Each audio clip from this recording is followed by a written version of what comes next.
Friday afternoon, or I guess late morning webinar. Looking forward to this topic today. I've got Terrence Kwok with me from Vidyard.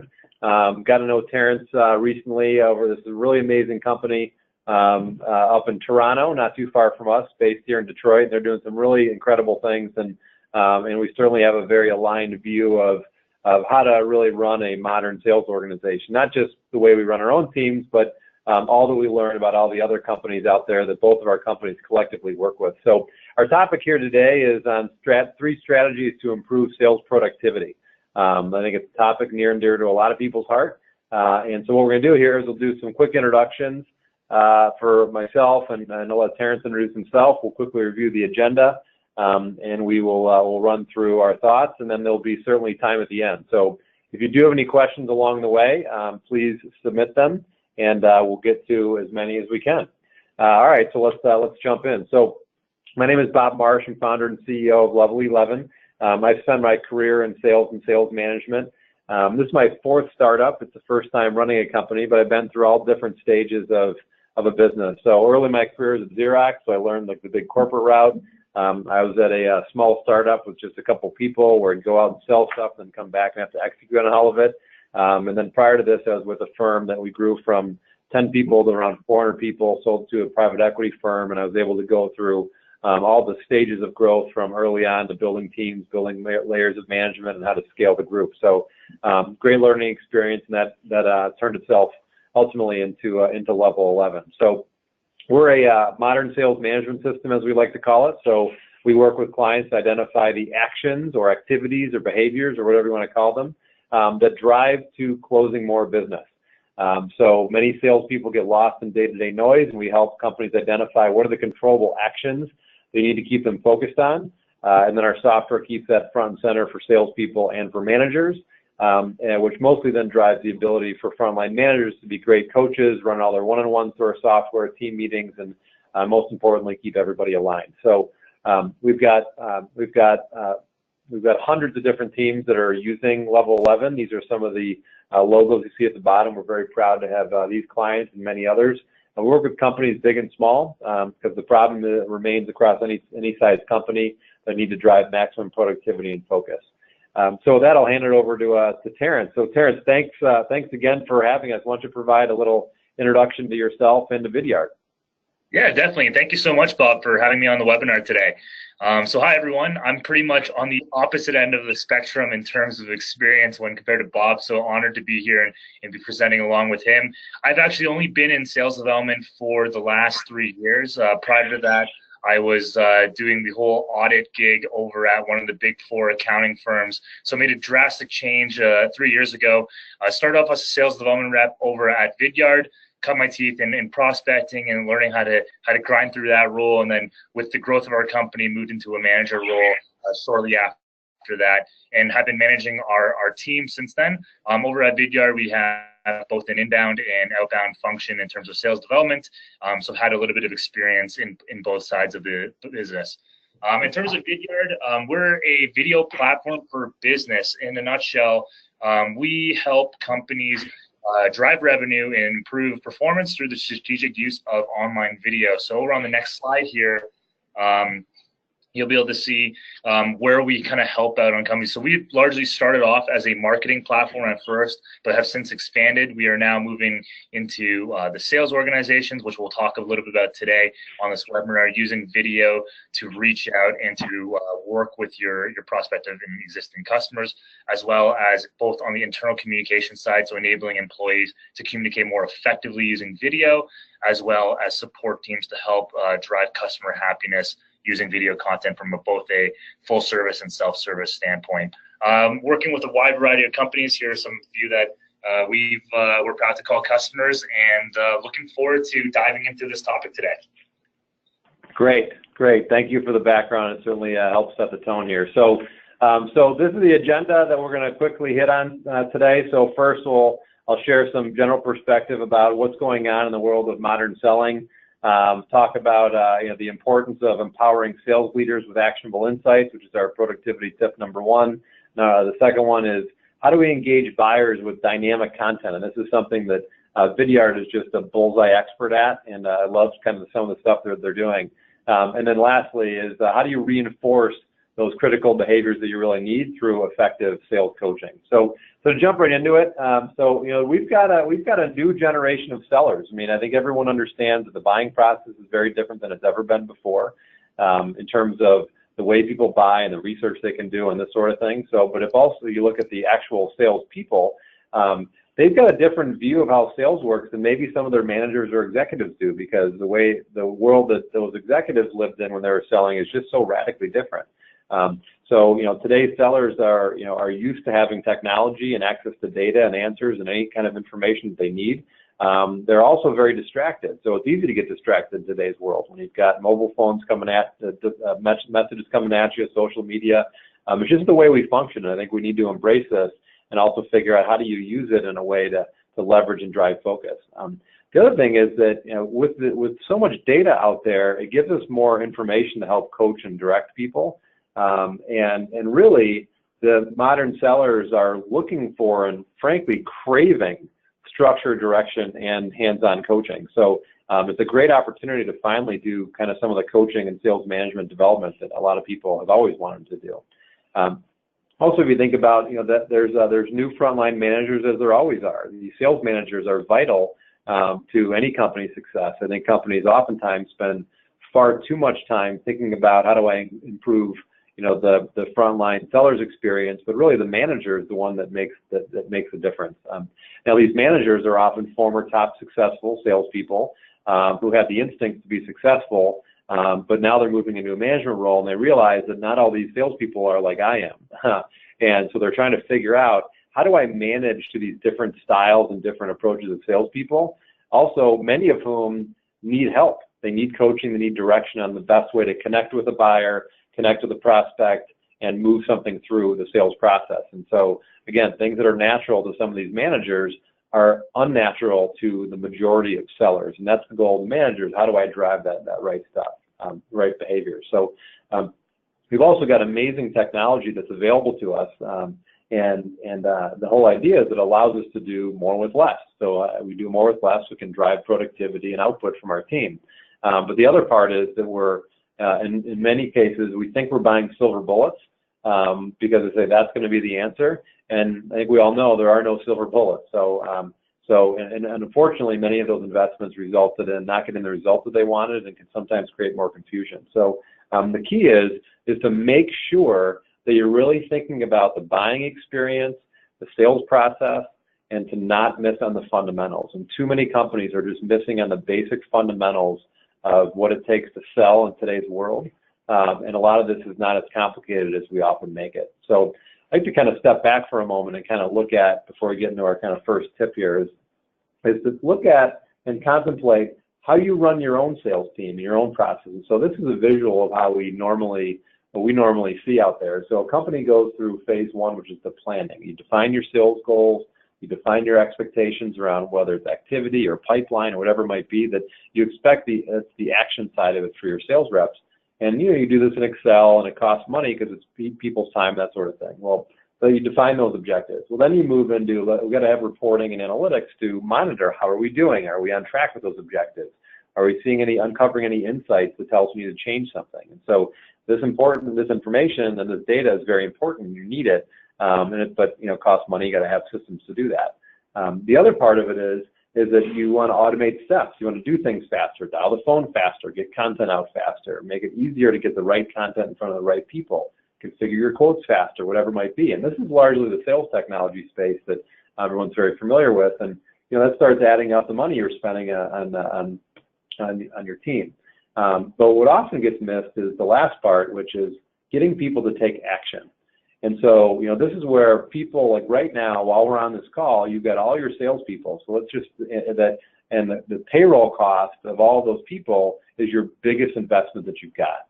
So you think about if you've got 100 salespeople, you're spending $10 to $15 million a year on all those people. So you're maybe spending $500,000 to $1 million on sales technology and everything around it. So the point is the ability to drive the actions and the behaviors of those people is your biggest opportunity to yield more impact. So performance is all about the actions of your people to get more out of them. And so that's kind of the whole concept here. So the first element of this is, how do we empower sales leaders with actionable insights that they can use to help drive performance? And so I like to kind of start by stepping back and saying, well, think about what's the stage of sales management that you're in. And so I don't think any company is in one stage. You can maybe generically kind of put yourself in a stage, but individual managers are at different phases. So I would kind of describe this as, their stage number one is, this is probably the initial sales manager, the first time they're in a sales management job, whatever it might be, where all you're doing, I would say, kind of stuck in the dark ages, if you will. So only cares about the numbers, very carrot and stick oriented, doesn't think at all about leading indicators. So this is, again, I call it almost the dark ages kind of approach. When you have these new frontline managers come into jobs, and Terrence is a great example of that, where you're very successful individually, you become a manager, they tend not to think that way because it's a not very modern way to do it, but some managers are that way. Well, the next stage is to say, all right, how do I kind of motivate and drive behaviors in a certain way? And so then you might start seeing contests and leaderboards and spiffs and this sort of thing. The next part of it is how do I execute? How do I drive execution within my sales team? So this is companies that have very specific, defined sales processes, activity and pipeline standards. So it is very KPI focused. So I identify what I want out of my people, and I manage around that in a consistent way. So it's not just about quota. It's about things like, how much pipeline are you building? How many conversations are you having? It's all those leading indicators that go into it. And companies, we talk to some of them, and they know precisely how many meetings it takes to generate an opportunity, and they think and operate that way. Well, the next phase is where you're very coaching driven. So you've got very consistent and structured coaching. You've got a common process, common set of questions. You're running your one-on-ones in a very consistent way. You're doing it, and you're leveraging all the data that comes from your defined standards around pipeline activity. You have a very tight, defined onboarding process that gets people ramped very quickly. And then the ultimate stage is where you just think in that very modern, progressive way, and all the metrics are aligned from the executive team all the way down to the reps. They're all speaking the same language. You're managing in real time. So we have customers that say, hey, I know, I'm not looking at reports that tell me what happened last month. I'm looking at data in real time that tells me what's happening right now, so I can go course correct immediately. The idea is that data is driving action. It's not just data generating reports. So when you think about action, so we ran some of our own analysis across an immense list of metrics across almost 1,000 sales teams, 5,000 different metrics that people were using, and found that these are the most common actions that people are managing around. And so what you've got here is broken out into these different roles or functions called sales development and AEs, field sales, and account management. So these are the ones that one covered. And so what always amazes me and many people is that you would have thought there would have been some very unique kind of metrics that no one would ever thought of before. But really what this report revealed to us is you have to call people, you have to talk to people, you have to build pipeline, and you have to drive pipeline close to closure. So this is what I mean by the fundamentals, is that you can't forget the fundamentals, and far too many companies get stuck in, I've got to redo my Salesforce org, or I need to get this other technology. You don't. Right now, salespeople are doing actions that may not get you to your number, and don't forget on those fundamentals. So our sales KPI report is available to anybody. We also help companies figure this stuff out, but as mentioned here, it's not. You don't want to make it overly complicated. And so there's an example of how one of the things that Level 11 does when you identify those metrics that you want to use. It helps visualize it for a manager. And so up here, where you see CNN, NBM, these are abbreviations. So in this example screenshot, this client is using Connects, which is connecting with someone on the phone, a new business meeting, pipeline, and closed business. And so, through our pacing algorithms, you can have a visual representation of, hey, what's going well, which is everything in green, and blue, I'm on track. If I'm behind pace, you see a lot of red over here. So the idea is I can clearly see what's going well, where do I need help, and I can go, again, manage in real time. I'm not looking at the data from a month ago. I'm looking at the data right now to get my team focused. So again, this can be different for every company. If you're working with really progressive companies, maybe those that are using systems like Vidyard or others, like it's important to think about what are those most important metrics, what are the most important ways to get in front of people, and there's many progressive ways to do that, which I think lends nicely into some of the great ideas that that Vidyard is doing to kind of engage prospects at the front end of the process. So with that, Terrence, I'll hand this over to you. Alrighty, thanks, Bob. It's so funny, like looking at that progression, the different stages of sales management. I was able to plot like different months of my career in the sales development manager role against those five buckets, and I can only imagine what would have happened if I started from stage 4, stage 5 at the beginning and not stumbled around with carrots and sticks so early on. But yeah, no, it's really cool and eye-opening to see that. So yeah, hi everyone. Just want to talk a little bit about engaging prospects with dynamic content, specifically around video. I think the idea here is kind of leading into what Bob was just saying, right? Like getting back to the fundamentals. What are the actions that you can drive that you need to monitor your team to be doing and drive them to take action around the things that matter the most. And like Bob said, a lot of things that matter at the end of the day is just getting into conversations, having more meetings, and talking to more prospective customers. And that's exactly what we try to do in what I think is maybe a little bit more of a unique way. So if we pop over to the next slide here, we can talk a little about engaging prospects with video and how this actually gets you into more meetings and how this gets you into more conversations. So today, 20 billion videos are being viewed online every single day across Facebook, Snapchat, Twitter, YouTube, etc. So people are craving video content, and that is mostly in their consumer lives, but it's starting to bleed into the enterprise. So people who are potential buyers or who are sellers, they also want to see video during that entire buyer's journey. But on the other hand, as probably all of us know and have been in sales, there's this ability to automate and quote unquote personalize your emails at scale. And this is resulting in flooded inboxes. I think one thing Bob mentioned at the beginning of the webinar, he was talking about how sellers are distracted, our buyers are distracted as well. There are so many different things that they could possibly be doing at any given moment. Your emails are getting lost, and that's because there's 5,000 other sales development reps or sales reps trying to contact the same people that you're trying to reach every single day, and they can do so with the click of a button. So our idea here at Vidyard and what we're seeing people start moving towards is using more dynamic content to not only get the attention of your buyer, but also get you into more conversations to ultimately drive more revenue for your companies. So the idea here is not to replace your existing communication channels with video, but instead using video, specifically personal video content, to enhance the cadence that you're following today, whether it's from a prospecting standpoint or from an active deal cycle standpoint. So if you're going to send off an email, instead of sending the email with just text, include that same text, but include a personal video. And I think why this is important and what I really like to talk about is that by humanizing the sales process, we're kind of getting back to those fundamentals, right? Before with field sales, people will go door to door. If you ask a sales rep, like, do you prefer an in-person meeting or a meeting on the phone? Most of them are going to say an in-person meeting. But that's not possible. That's not scalable. So we moved inside, we're on the phone, and we're talking to our prospects, but it's hard to get those conversations started all the time. So instead, and then on the prospecting side, we're kind of stuck in this text-based world, right? So using video and putting the sellers that you hired front and center in front of their prospects again, and enabling them to sell with their personality and the skills that you hired them for, really humanizes that process, shows a little bit of vulnerability from your reps, and ultimately what we're finding is that by including video into your prospecting efforts, you're going to get into 3 times more meetings, which at the end of the day is, like Bob said, those are the fundamentals of sales, and that's what's going to help you close more business.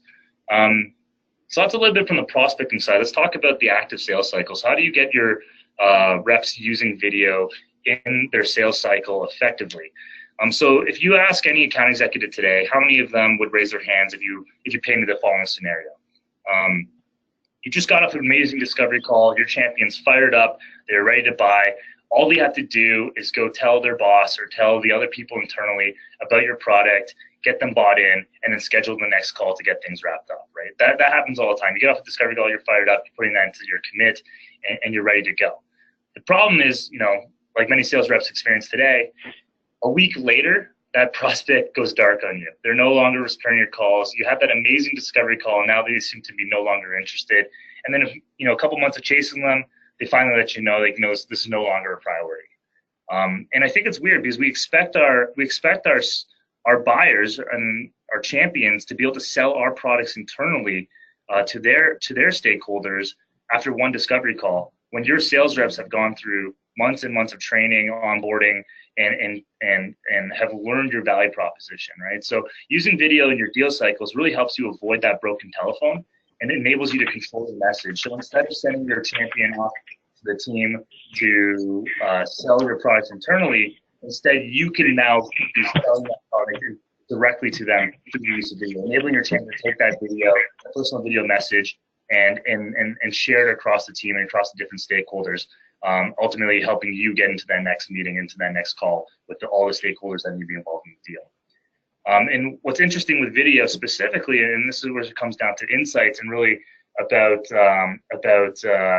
spending time on what matters, is video enables you to track, who's not only who's watching the video, but how long are they engaged. So if you've got 10 deals in your pipeline, which are the ones that you want to be spending time on that are actually going to get you closed business, right? The buyers that are most engaged with your video content are going to be the people that you want to triple down your efforts on and to spend most of your time focused on. Whereas the buyers that are not watching the video content that you're sharing, maybe those are the deals that you deprioritize for this quarter and you start chasing the next quarter. But that's kind of it with dynamic content, specifically video. It's all about humanizing sales, putting your sales reps front and center, speaking directly to your prospective customer as if they were there next to you, and ultimately getting yourself into more meetings so that you can focus on what matters, which is selling. That's great. So it's such an interesting kind of new approach to take, and I know that our team has kind of toyed around with it a little bit, and it's an excellent way to stand out, and the ability to empower your reps to think about this is pretty powerful. Yeah, definitely. And I think it's one of those things, like, you mentioned, Bud, like your team's starting to dabble with it. It's not one of those things you want to just like throw out to your team and be like, hey, start recording video. It's not easy, right? Oftentimes I hear managers being like, my team's a little bit nervous to record a video. They're not comfortable doing this. And it's the same thing that, like, with a cold call. If a rep told you, I don't want to make cold calls, usually the answer is like, well, why not? Like, how can we coach you through it? It's going to take a little bit of practice before you get comfortable. And it's the same thing with video. So I believe kind of our next topic is around coaching. And what's interesting with video is that because you're sitting in front of your screen recording videos all day long, you're in a way, practicing your pitch and becoming pitch perfect, which then enables the managers to, like, reinforce those key behaviors during the sales coaching process. Yeah, that's a great point. Yeah, I mean, hey, as a seller, you've got to learn how to be presentable and be articulate in the whole thing. So anyway, so it's important. So good. Well, thank you. We'll come back with questions here at the end. So let's see. So next is talking about how do we really reinforce those key behaviors using sales coaching. So I'd like to start by kind of just looking at some statistics that are kind of amazing. So first of all, that it's clear we found is that companies generate all this data that is all really helpful and important to pay attention to, but really struggle on how do you translate that into what actions people should take. So I would think that say someone's using video might be like, hey, there's an alerts coming at me to say somebody's watching your video. That's important. That's actionable. But on the other side of it, many companies have all these metrics that are simply not actionable. So it's a data point, but I don't know what I can really do with that information or what action to take. And so, in fact, 83% of all the metrics that companies look at are simply not actionable. Actionable defined as, if you got that data point in front of a seller, what could they do right now to change their behavior, change their actions, and be able to influence it immediately? So that's the first thing. The other one is, coaching is implied, it comes from the manager. So the manager is the one who is the one delivering the coaching day to day and needs to be in the middle of what's actually going on. But unfortunately, 73% of managers have received no training on how to be a coach, or little training or no coaching at all. And so I think that often the assumption is you're a really good seller if you just manage other sellers, you're going to be able to kind of, everything that is great about you, you're going to make everyone else great too. And it just simply doesn't work that way. This is kind of where the whole idea of how do you motivate action and behaviors from managers is so important. So the other part is that the missing ingredient to help a manager be successful is all about coaching around the behaviors that lead to results. Like, we already know that salespeople are motivated to close business, and sometimes it might not feel that way, but their comp is based on that. I mean, that's what they want to accomplish. But the challenge they have is, help teach me how to do it. And that can be everything from, here's the behaviors or actions you need to take that will make sure you get there. So for example, it might be you got to prospect more, or you got to have more, figure out a way to get in more conversations. You got to figure out a way to get to more VPs, and that's coaching to help people see the insights and data around that, but then also coaching on how to do it. If it's a system like Terrence was just talking about, the video, it's, well, I know you're uncomfortable, but that's kind of part of being in sales, and let's teach you and practice this together, something that you need to do that's going to lead to you seeing more results. So this is really what that coaching is all about. So in particular, we tend to think a lot about coaching as a way to reinforce desired behavior. So as you critically define, what are the metrics that you want to manage your team around? And this just goes back to the same example. If it's, say, conversations, new business meetings, pipeline, new business, and every company is going to be different, is to say, let's make sure you're looking at this data over and over again. So in this example, I can say, here's where I stand in the current period, say the current week, but here's what happened last week, here's what happened the last 4 weeks, here's what's happened year to date. And so this is an example of creating a good, consistent management rhythm around what are the scorecards that we're going to manage people around, and then ensure that it's coming back to you on a consistent basis, and you're coaching and talking about it. So that's kind of where the coaching part of at least what Level 11 does is all about, but there's so many more parts of coaching that you need to do, which is some of the stuff that Terrence touched on as well. So quickly to recap, and then we'll open it up for questions. First of all, don't miss on the fundamentals. Don't forget that action is what it's all about, and all the reports and data and everything that you can get at, and even in many cases, sales technology, doesn't make up for action. You need people to do things that are going to really move the needle.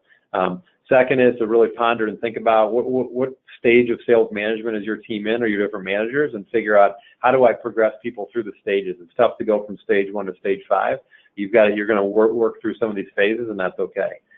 Third is to really define what are those critical actions that are going to lead to revenue, or whatever the result might be. If you're an SDR team, the result would be setting opportunities. If you're an AE team, it's turning opportunities into pipeline and towards closure. If you're an account management or support team, it's all about, how do I retain and grow my customer base? So, but really identify the actions, behaviors, whatever they want to call them, that lead to the results that people want, and kind of help backtrack that through the process.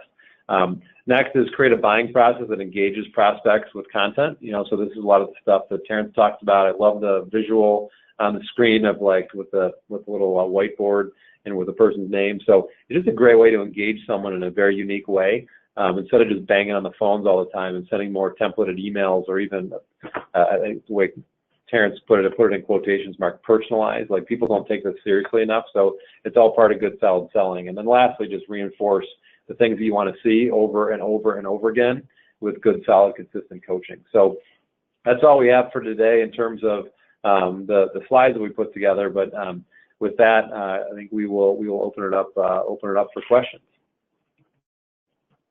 So actually, there's one that popped up here. But Terrence, I was just thinking about this earlier. I've read so much about how communication and how you communicate with people.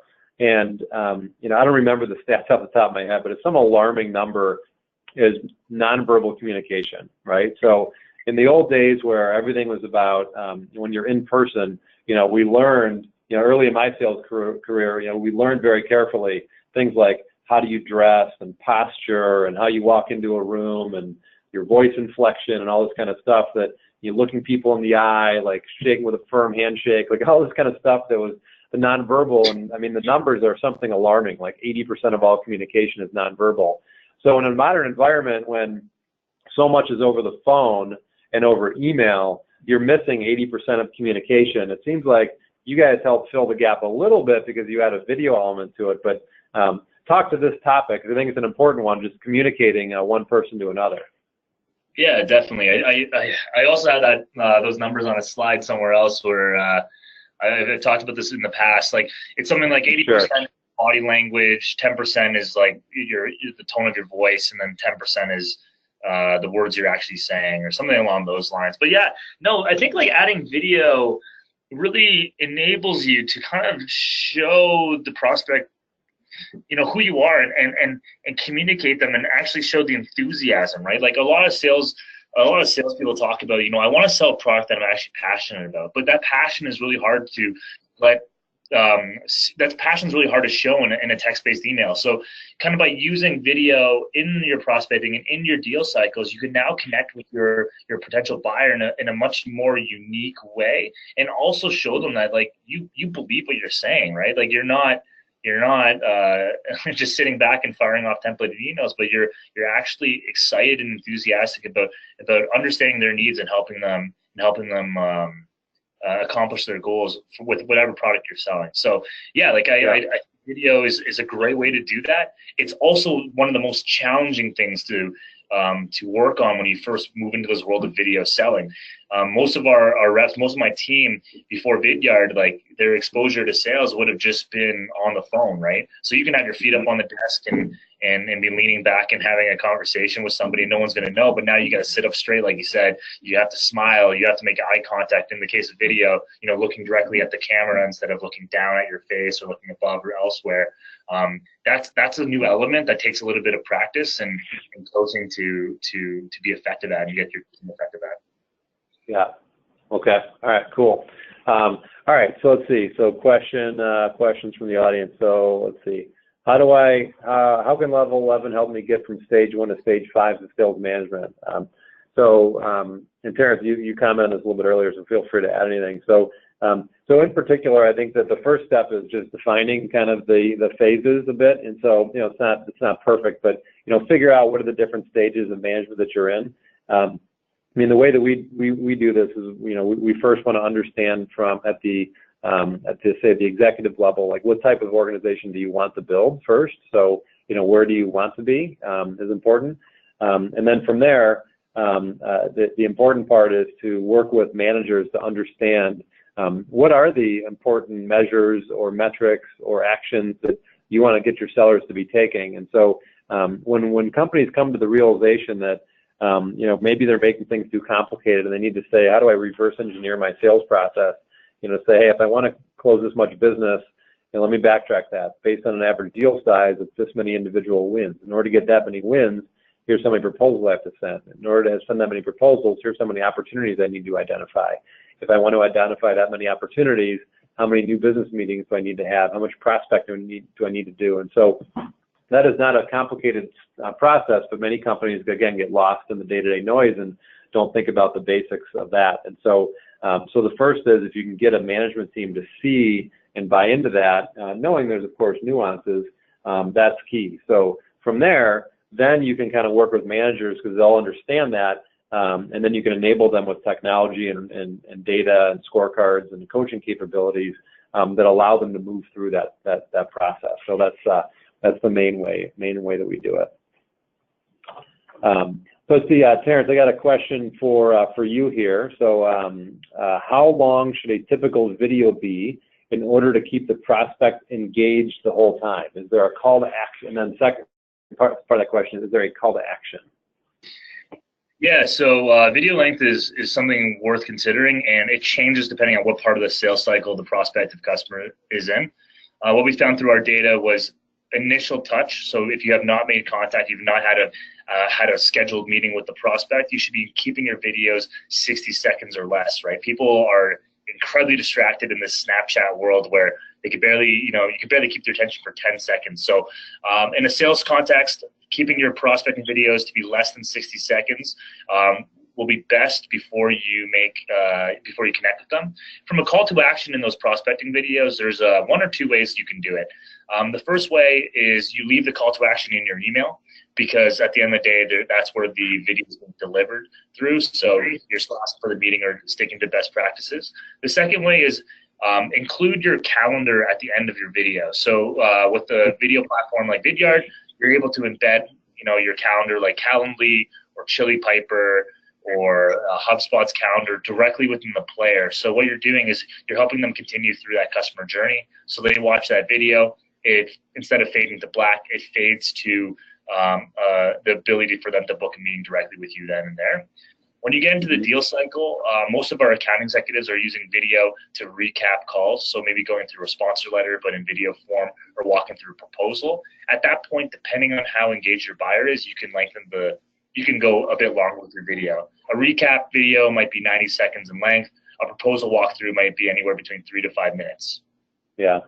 Yeah, we've toyed around a little bit with those kind of closer to the proposal ones. It's not like walking through the proposal, but a more of a personalized, so the prospect video may be a high-level pitch demo, but then this one is more of a personalized to explain how it works for that team, and we've seen that work really well. So, right, probably depends on which phase of the sales process you're in. Yeah, exactly. And the cool thing with the proposal specifically is, one, instead of having that deck forwarded around the organization where a bunch of people read it with no context, you now add that context when that email does get forwarded to the people who have to sign the deals or get involved in the buying process, and they hear directly from you of why they should care about whatever they're seeing in front of them. Right. Well, context, and the other thing you mentioned earlier is enthusiasm. So you can't communicate enthusiasm and passion and even the idea of being articulate and sounding confident makes other people feel better too. So that's all, again, it goes back to that communication style side of things that you can really drive through video that you can't accomplish in an email or a presentation. Precisely. All right, let's see. So another question I have here is, looks like this one's for me. So data is great for actionable insights. How do you get managers engaged enough to want to coach? So that's an interesting one. So definitely, I mean, the key is that you want to make sure that the data that you're generating or that you're keeping front and center is aligned. Like the managers understand the metrics and they believe that those are the ones to manage performance, that the reps believe them and understand them. So you've got to have that alignment. So the way that you get managers engaged, and we see this all the time, is they believe it. So I was talking earlier about when you move a frontline manager and they're a successful seller and they become a manager, is they oftentimes don't realize or understand that other people don't understand what seems so natural to them. So for example, they feel like, well, I'm just going out and I figure out how to close deals. Well, they haven't realized that what's natural to them is they're always prospecting, they're always having new business meetings, they're always building pipeline because they have some sense about them that they know when they don't have enough. And so the ability to help them kind of break down what process did they go through, and realizing that I've got to create pipeline, I've got to create qualified pipeline, I've got to get proposals out so I have I have enough pipeline coverage, and I've got to hit my quota, and that's my number. So if managers understand that, and conceptually they likely will, then suddenly when you put data in front of them to say, okay, here's how each team member is performing on those important metrics, and the salespeople are looking at those same metrics, then the managers, now you're arming them with data to help coach around. And this helps offset the concern that many have is, well, I don't want to be a micromanager. So you don't have to be a micromanager, but you do have to use data to make good decisions. So that's kind of where this comes in, and managers therefore embrace it because they know, absent being armed with this information, they don't really know what to coach around. They end up just doing one-on-ones and asking what's going to close this month, which goes back to the initial issue of that's not really that helpful to people. Let's see, Terrence, anything to add on that one? I think you're a pretty data-driven manager yourself. Yeah, it's funny with data. It's almost like a little bit overwhelming, and I don't know, my experience with using data, I guess, to manage the team. It's been challenging because sometimes I get so sucked into the data, and then I almost missed some of the context of the art of sales, right? And then also adding in the layer of context of what one rep might be doing and they say is working well. When you actually dive in, you're seeing another thing, and how do you reconcile that? Has always been a challenge for me as a manager. So it's cool to see ways that some of that subjectivity can get pulled. You can kind of remove that subjectivity, I guess. Yeah. Okay. All right. Cool. So one other question here that I think is directed at you is, so we send an intro video to each internet lead They are not personalized to the individual seller. How important is it that these videos use the consumer's name? Also, where is the line? When do we stop sending personalized videos? Yeah, so I think you got to take into the context of the lead that you're trying to reach, right? So if it is an inbound lead, that canned video could be more than okay. Like it's they've already showed some sort of intent. You don't need to be spending and prioritizing your time reaching out to them with a personal video unless that's the customer experience that your company wants to provide. Where we spend a lot of time with our personalized videos is specifically with our outbound leads, with the people that have not shown any intent on purchasing, because it's a good way to capture attention and kick off an initial sales conversation. In our cadence, we send video twice. So it's our first email that goes out with a video, and then our third email will go out with a video. So that's 2 of our 5 emails will contain video. So we're not sending it out on every single time. You need to figure out what works. First time the video didn't work, then try text next. Okay, got it. Cool. All right, I did actually get one more here. So this one's for level 11 here. So what sort of competitions do you use with your team to reinforce positive behavior? So it really varies. I mean, so it depends on the role and the function and where things stand. I mean, so the way we look at it is you identify your critical metrics or behaviors you want to drive. So if it's an SDR team, maybe that's more activity that drives to opportunities. And so in that case, the metrics for that group might be things like dials, email sent, could be, prospecting video email sent, number of actually live conversations, number of SQLs generated. So the way you would look at it is say, okay, within those critical metrics for that team, if we're noticing that, hey, the team is collectively falling behind on live connects as an example, then you might run a competition around who can get the most live connects by the end of the day or the end of the week. Or you might say, you know what, I think the reason we don't have enough live connects, we need to dial more. So you'd run something around there. So if you're an inside sales team or a sales team, your metrics might be different because it's more about taking created opportunities and driving to close. So, for that group, it might be more about how do you move opportunity, get more opportunities to move from one stage to the next stage and run some competitions around that just to advance deals forward. So that's the first step when you think about competition, is to say, what behavior do I need to change to help because I'm falling behind? That's one way to use competitions. The other one is, or contests, if you will. The other one is if you have some special initiatives. So, for example, we just launched a new product. So, whoever has the most conversations about this new product, that's going to go into a contest, or whoever closes the most deals with this new product included, that sort of thing. So again, it comes down to special initiatives versus trying to drive a KPI. That's about how do you reinforce that positive behavior within the team. So that's all we have for today. Thank you, everybody, for your time. This is very well attended. And so we're going to wrap up here. I appreciate your time and attention and talking about a very important topic. Anybody, we're fully available, Terrence or myself. I think we shared our Twitter handles earlier, so feel free to reach out to either of us.